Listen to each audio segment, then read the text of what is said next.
Hello, everyone. Welcome back to the Art of Being a Woman. I'm your host, Courtney, and welcome to season 2 of this podcast. I am so excited for this season because season 1 was like my initiation. I really was just getting comfortable recording myself speak, talking to myself in a way, even though I don't really feel like I'm talking to myself. I feel like I'm having a conversation with you, whoever's listening. And now that I've gotten that practice and experience, I'm ready to take this podcast further. I'm ready to go deeper in each topic that we cover in season 2, and I'm ready to get more personal. I definitely tried to be as open as possible in season 1, but I think I was definitely a little bit shy, which, granted, totally understandable, but I don't feel that shy anymore, which is very exciting for me. This week's episode is the art of breaking out of autopilot. I'm honestly surprised I did not cover this sooner. I posted it recently on my Instagram and my Threads account at She Is Artfully Woman. If you are not following me there, please do, because I post there often and I would love to have you. As always, we're going to break down the 4 steps that I covered, and we're going to really get to the bottom of how to break out of this autopilot phase that each and every one of us go through at least once in our life. It is completely normal to experience a period in your life where you're on autopilot. It's usually triggered by, I would say, stress, overwhelm, and perhaps some sort of chaos. That can be external chaos where you're just going through a lot of changes in your life, but there can also be that internal chaos where you're waking up to things and you're starting to think a little bit differently about yourself and your life and the choices you've been making. And that itself is chaotic and overwhelming at times. Either way, whether you're going through that external change or internal change, it ends up taking center stage in our lives and it ends up becoming the only thing we're focused on. That can sound bad because we don't want to let ourselves go when we're going through a big change in our life. Ideally, we want to be able to handle change in a way that enhances us and makes us better. But sometimes the things that we experience in life require our full energy and our full focus because we're really stepping into something new that's very big. And it's something that we have never experienced in our lives before. I feel like I'm being very vague, so I will give an example of this. I started this podcast a year ago, exactly. And when I first started it, I didn't realize how much it was going to change me internally. I was met with a lot of limiting beliefs. I had to deal with caring what other people thought about me, being okay with being misunderstood, and a lot of the other topics that I discussed in season 1. All came to the surface, and I really had to sit with the discomfort of every single one of them and find a way through.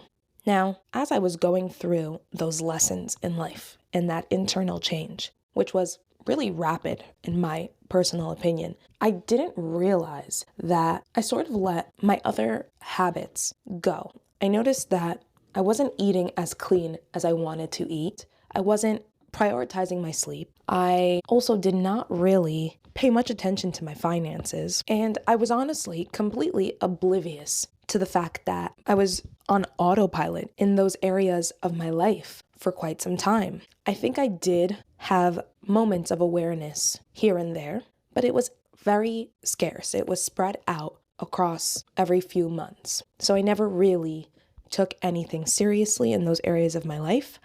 And I sort of let it go. Now, recently, this week actually, I was going through my pictures and I looked at my pictures from a year ago and what I looked like physically when I started this podcast. And I saw such a huge difference, which was so surprising to me, even though I knew I had changed so much internally. There were about 7 to 8 months where I was on autopilot when it came to sleep, nutrition, and managing money. But as I started looking from that 9th month all the way to the 12th month, which is this month, I've realized how much I changed physically in all those areas of my life. And I realized in that moment that some seasons in our life are just meant to be focused on having a tunnel vision for growth in one area of our life. It really depends on how intense the growth is. I personally believe the internal growth that I went through in those first 8 months of starting this podcast was so intense, and I didn't realize it at the time, but I really didn't have any energy left to focus on all the other things I would have loved to pour into at that time. Once I started to feel lighter after these changes that I was going through internally, I started to gain more energy and time to really think about the other areas of my life that were in autopilot, and I was able to pour into those areas of life as much as I was pouring into my inner growth.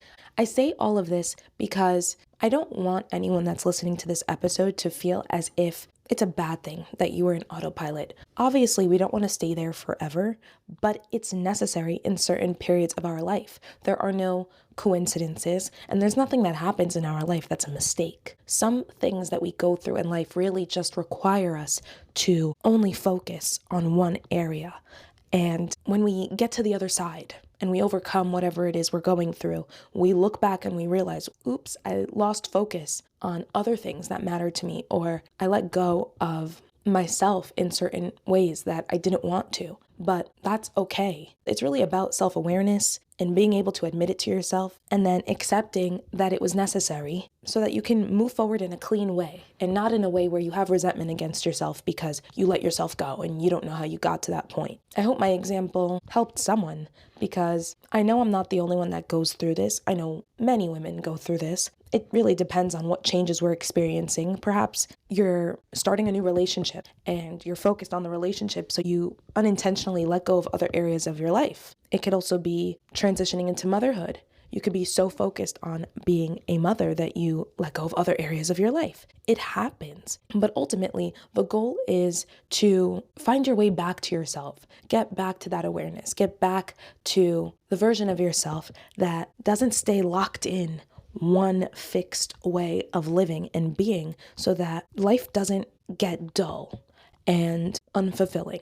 The 4 steps that we're going to get into are the following. Step 1, recognize when you're operating on autopilot. Step 2, understand autopilot costs you more than time. Step 3, replace mindless habits with conscious choices. And step 4, stay aware to avoid slipping back. Let's begin with step 1. Recognize when you're operating on autopilot. I feel like there's so many movies that I can't even think of one title, but the main character is repeating the same day on a loop again and again and again. I think it's a horror movie. I actually think it's a horror movie that's coming to mind. Let me quickly search that up. It's called Happy Death Day. Yes, it's the day where she dies at the end of the day, and she keeps dying every time she repeats the day, and the only way she can prevent death is if she chooses differently, which is actually very interesting and coded, if you ask me. But when we're stuck on autopilot, that's exactly what it feels like. Not necessarily that we're dying at the end of the day, but it feels like we're living the same day over and over again. There's almost nothing to look forward to because we already know what to expect. And I don't need to ask every single person on the planet what they feel about that type of life because I know the answer. It's boring.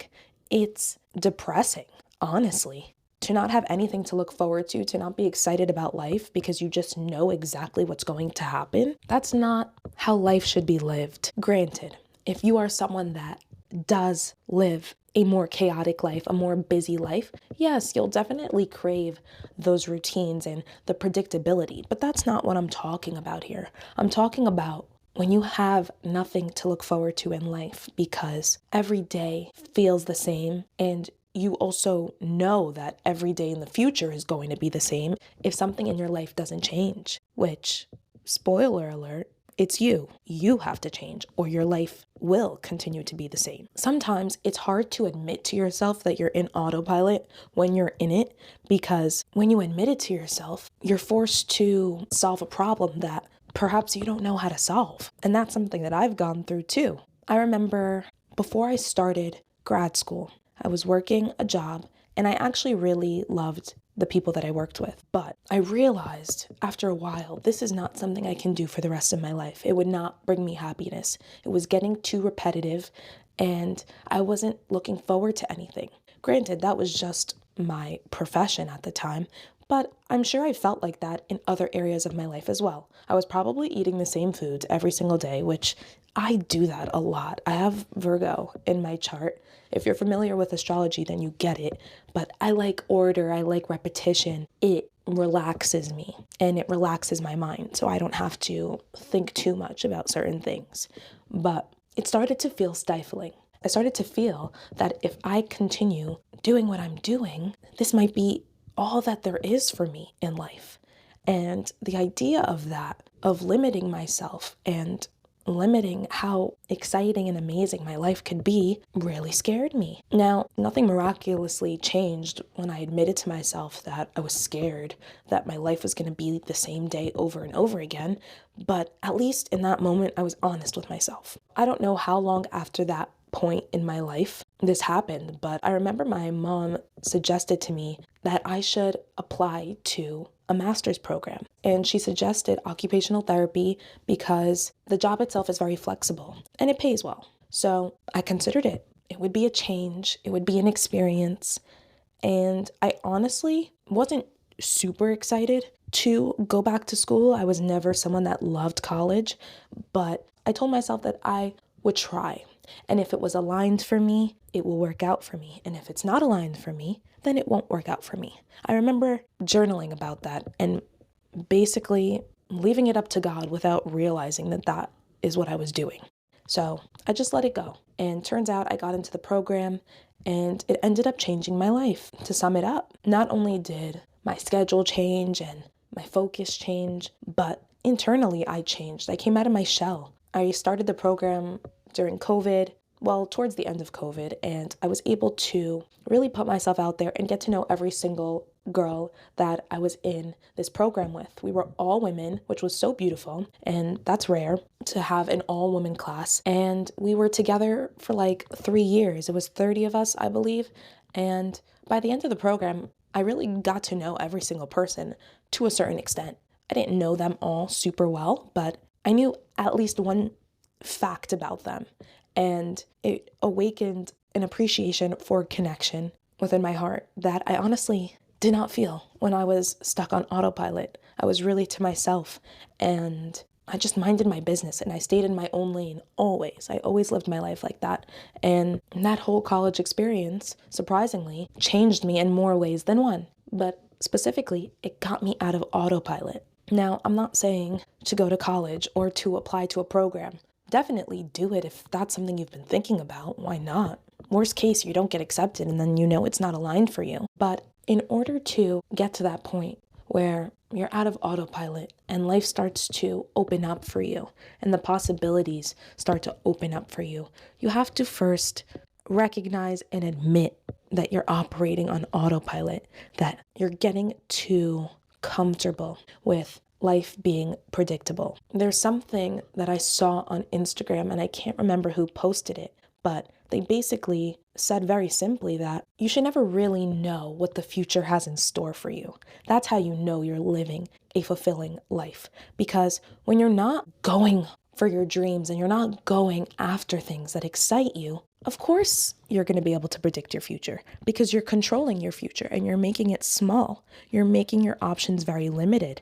But when you allow yourself to expand into the unknown, that is when life starts to open up and your life actually starts to begin. Step 2, understand autopilot costs you more than time.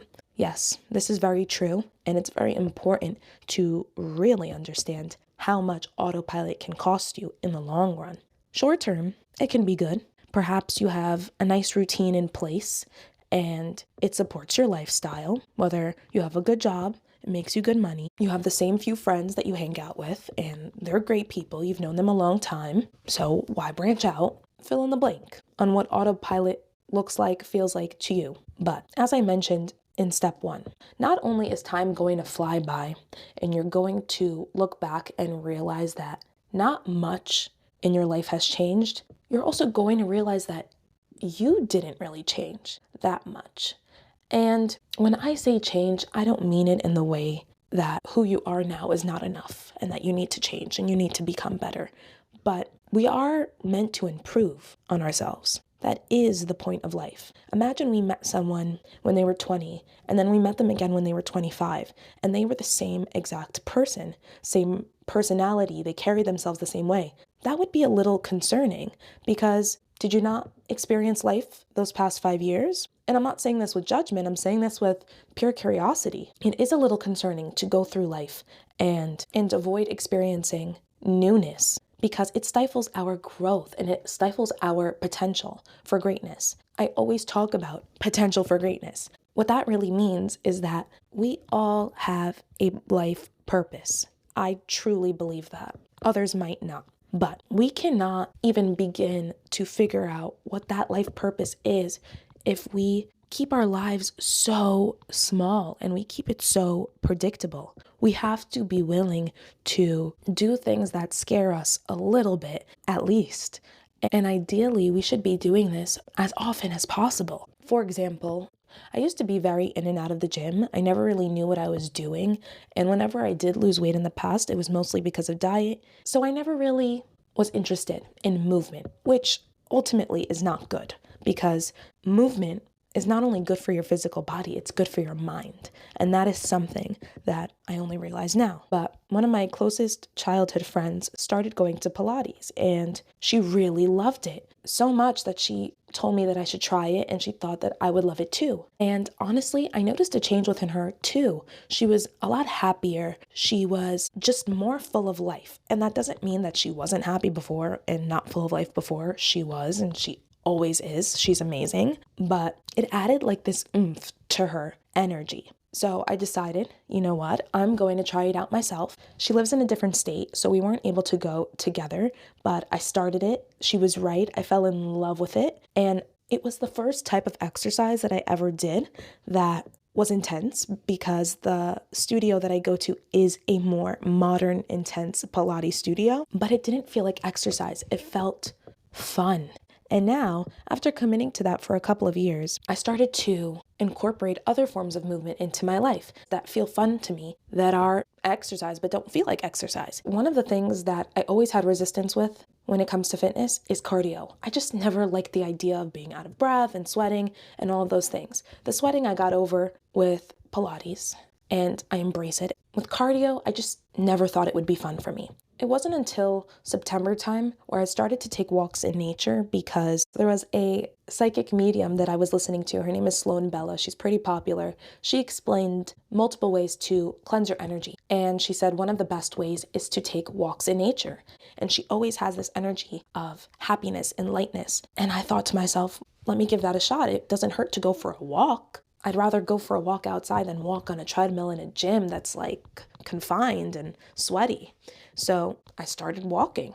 And at first I would do like a 15-minute walk, but then it started to get addicting and I would look forward to it. I noticed that my energy was always lighter and I was always happier on the days that I would go on walks. So I started to seek them out multiple times a day even.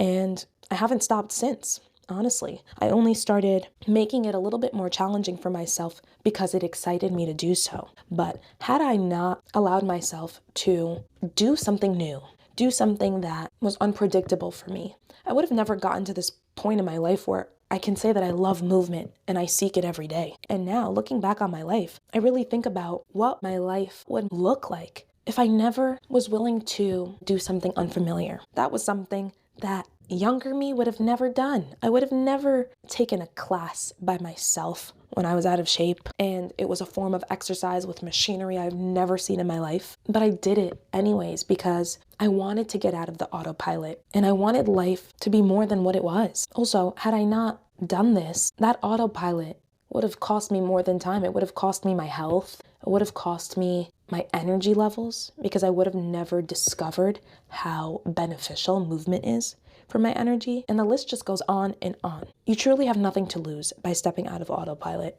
But on the flip side, you lose all that potential for expansion of yourself and of your life when you stay stuck in it. Step 3, replace mindless habits with conscious choices. This is a hard one because when we are on autopilot, we are doing things without thinking about what we're doing. And we need to become aware of the things we do without thinking in order to change them. An easy way to do this would be two things I'm going to suggest. One, definitely journal every single day and journal about how you feel about your day as a whole, but get a little more specific. Talk about the things that brought you joy that you did that day, and talk about the things that brought you down in your day.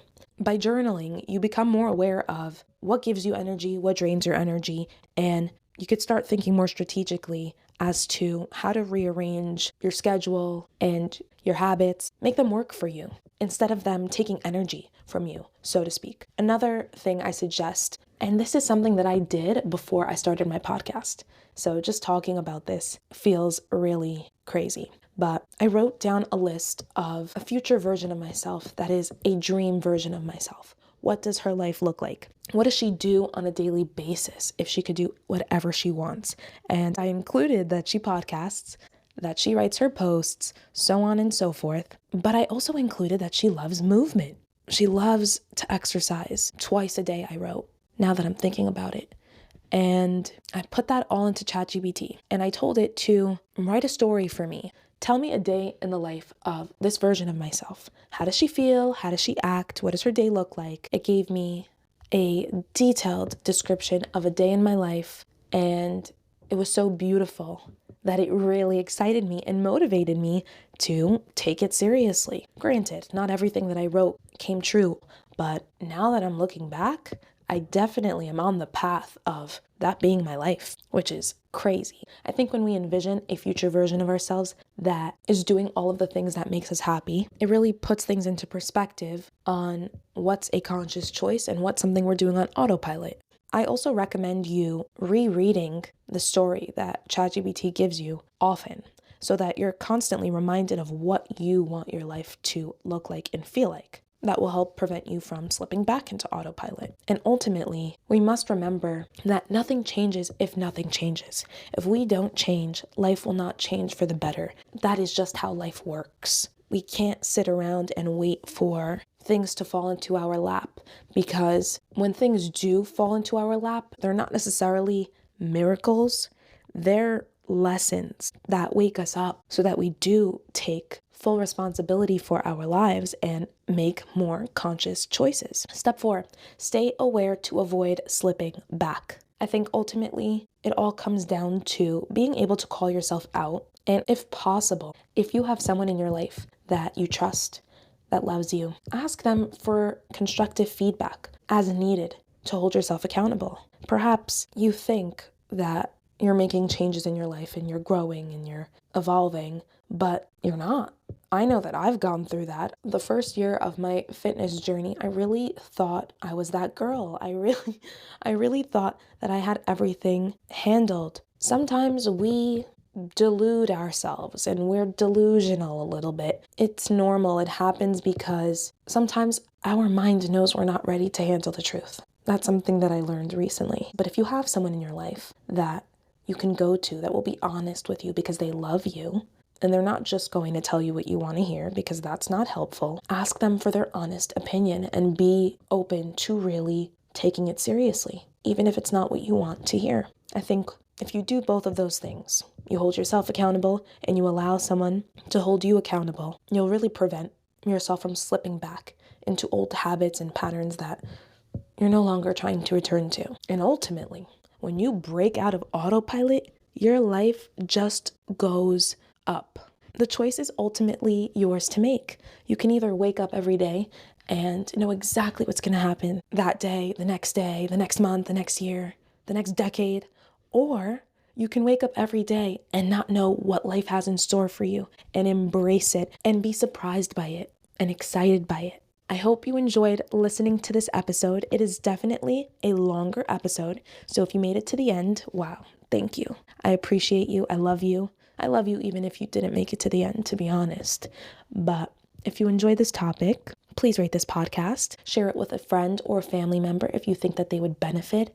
And I would love for you to message me on Threads, message me on Instagram, and let me know what topics you want me to discuss next. This is a shared space. It's for all of us to grow together and just have conversations that we're not having enough in our day-to-day lives. Thank you for taking time out of your day to listen. I hope you have an amazing week. I love you all. Until next time, bye for now.